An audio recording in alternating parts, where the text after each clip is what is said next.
नमस्कार बच्चों। सूरदास के भंवर गीत प्रसंग से ली गई हैं ये पंक्तियां। तो इसका प्रसंग है, प्रस्तुत पंक्तियां हमारी मध्यकालीन काव्य कुंज में संकलित भंवर गीत। भंवर गीत विरह चित्तर प्रसंग से संकलित हैं, जिसमें गोपियां उद्धव को उलाने देती हैं और इनमें योग साधना के ऊपर व्यंग्य किया गया है। तो इसकी व्याख्या इस प्रकार है, कहो कहाँ ते आए हो। तो सूरदास जी इनमें लिखते हैं कि गोपियां उद्धव को उलाने देते हुए कहती हैं कि हे उद्धव, आप कहाँ से आए हो, जानित हो अनुमान मनो तुम यादव नाथ पठाए हो। तो गोपियां कहती है, हमारा अनुमान है कि शायद श्री कृष्ण ने भेजा है। यादवनाथ माने यादवों के स्वामी श्री कृष्ण ने आपको यहाँ पर भेजा है। वैसो ही वरण वसन पुनि वैसोई तन भूषण सजी लाए हो। तो गोपियां कहती हैं, श्री कृष्ण जैसा ही तुम्हारा वर्ण है और वैसा ही वेशभूषा है और वैसे ही भूषण माने आभूषण, भूषण होते हैं, आभूषण पहने हुए हैं और वैसा ही शरीर है, वैसे ही शरीर पर कपड़े सजे हुए हैं। तो श्री कृष्ण जैसे ही लगते हो। सर्वसूले संग सिधारे अब का पर पहिराए हो। यानी श्री कृष्ण मथुरा में जाते समय हमारा सब कुछ तो ले गए, अब किस लिए तुम यहाँ पर गोकुल में पधारे हो। सुनहु मधुप एक ही मन सबको सो वो वहां ले छाए हो। तो गोपिकाएं कहती हैं, हे उद्धव, हमारा एक ही मन था, वो सो श्री कृष्ण अपने साथ ले गए हैं। यानी कि हमारा मन सदा कृष्ण में ही आकर्षित था, उसी से प्रेम करते थे, तो हमारा मन को श्री कृष्ण ले गए हैं। मधुबन की मानिनी मनोहर तहीं जाहूं जहूं भाई हो। तो कहती है कि मधुबन माने मथुरा, मथुरा की जो नारी है वह सुंदर और मान करने वाली है, मन को हरण करने वाली हो, तो वहीं पर जाओ, यहाँ पर गोकुल या ब्रज में क्या करने आए हो। अब यह कौन सैन्यपत ब्रज पर करण उठी धाय हो। कहती है कि अब सैन्यपत माने चालाकी या चतुराई होती है। तो गोपिकाएं कहती है, यहाँ ब्रज में ऐसी कौन सी चालक की चतुराई करने के लिए आए हो, अब जहां से आए हो वहीं पर चले जाओ। सूर जहां लो श्याम गत जानी भले करी पाए हो।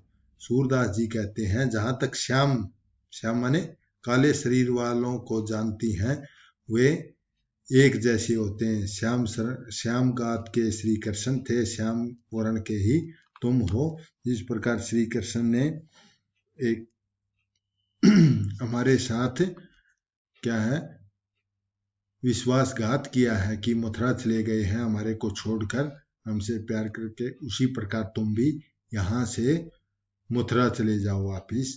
तो हम सभी जानती हैं कि श्याम शरीर वाले एक जैसे ही होते हैं। गोकुल सबे गोपाल उपासी।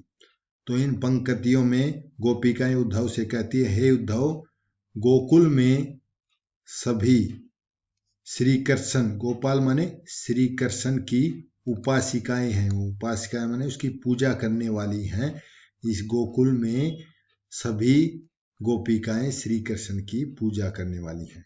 जोग अंग साधत जे उद्धव ते सब बसत ईसापुर काशी। तो यहाँ पर गोपिका उद्धव से कहती है, जो योग साधना की, निर्गुण योग साधना की हमें शिक्षा दे रहे हो, तो वह यहाँ पर कोई नहीं लेना चाहता।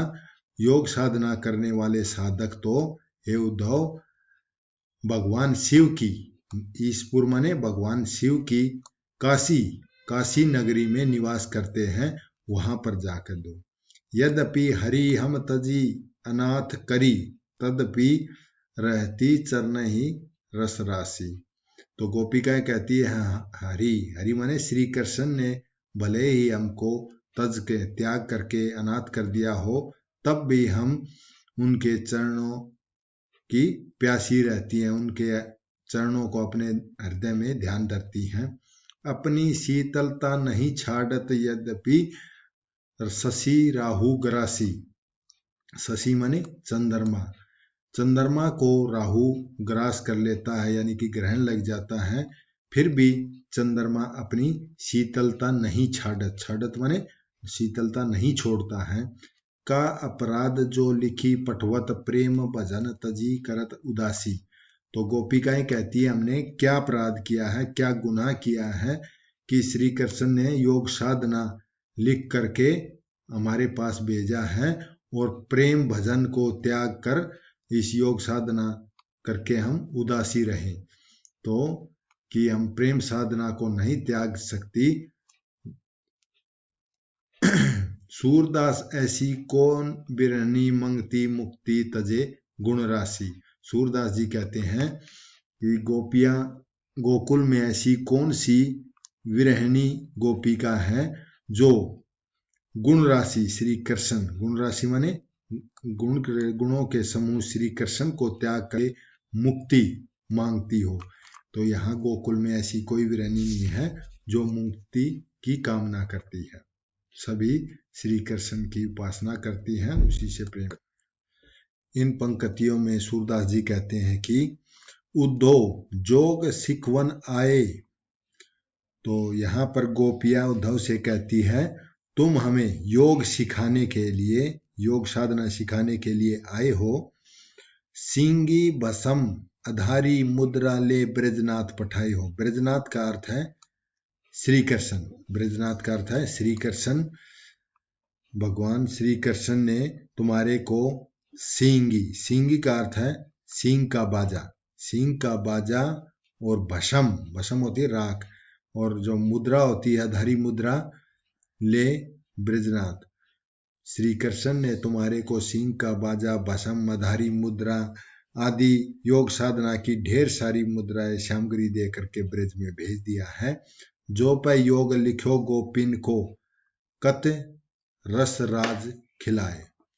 तो गोपिकाएं कहती है हमारे भाग्य में यदि योग साधना ही लिखी थी तो काहे को हमारे साथ रासलीला क्यों रचाई, रासलीला क्यों रचाई। तब है ज्ञान काहे न उपदेशो अधर सुधारस प्याय।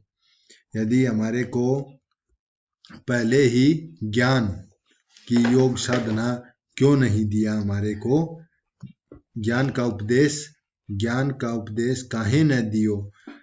अधर, और हमारे अधरों के साथ रसों का पान किया है, हमारे साथ जो रासलीला रचाई है, जो प्रेम किया है, तो उससे पहले ही हमारे को ज्ञान का उपदेश देना चाहिए था। मुरली शब्द सुनत वन गवती सुत पति ग्रह बिसरायो। बिसरायो माने भुलायो। मुरली के स्वर सुनते ही, मुरली की मधुर धुन सुनते ही सभी गोपिकाएं अपने सुत माने पुत्र, पति और ग्रह को भुला करके वन की ओर प्रस्थान कर जाती थी। सूरदास संग छाड़ श्याम को मन ही रहे पछताए।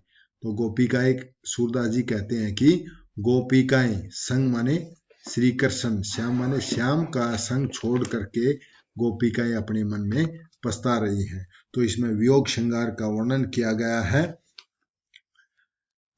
सहज सरल ब्रज भाषा का प्रयोग किया गया है, प्रश्न अलंकार है और अनुप्रास अलंकार, उपमा अलंकारों का प्रयोग किया गया है और इसमें भाषा सहज सरल है। वियोग श्रृंगार रस का वर्णन किया गया है। गोपियां कहती हैं कि यहाँ अखियां हरि दर्शन की भूखी। अखियां माने आंखें, हरि दर्शन माने श्री कृष्ण के दर्शनों की भूखी माने इच्छुक है। तो गोपियां कहती हैं हे उद्धव, हमारी आंखें तो हमेशा ही श्री कृष्ण, हरि माने श्री कृष्ण के दर्शनों की भूखी रहती हैं। कैसे रहे रूप रस राची ये बतियां सुनी रूखी।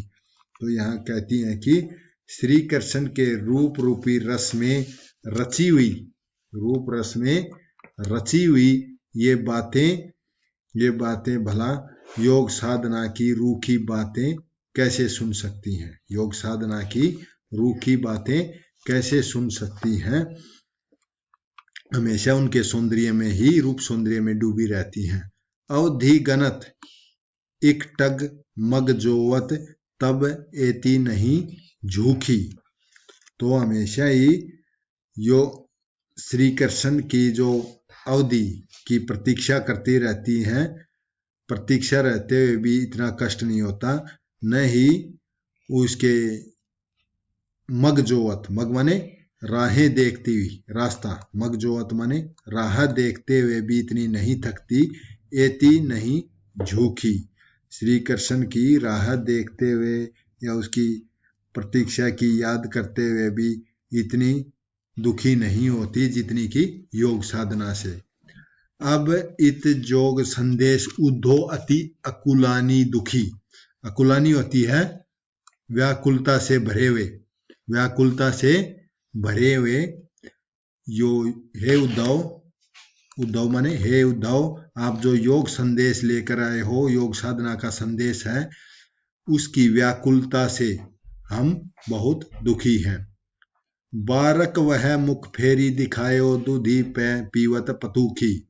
हे उद्धव, एक बार, बारक माने एक बार, फेरी माने दोबारा, दूधी पिया माने दूध को दुह कर, पतूकी माने पत्तों में, एक बार श्री कृष्ण का वह मुख दिखा दो जो पत्तों के दोनों में दूह दूह कर पीते थे। सूर सिकत हठी नाव चलायो ये सरिता है सूखी। सूरदास जी कहते हैं योग साधना को सीखने का ऐसा काम है जैसे कोई कोई हठी बिना पानी के सूखी नदी में नाव चलाने का प्रयत्न करता हो। तो ये उसके ऊपर व्यंग्य किया गया है उद्धव के ऊपर।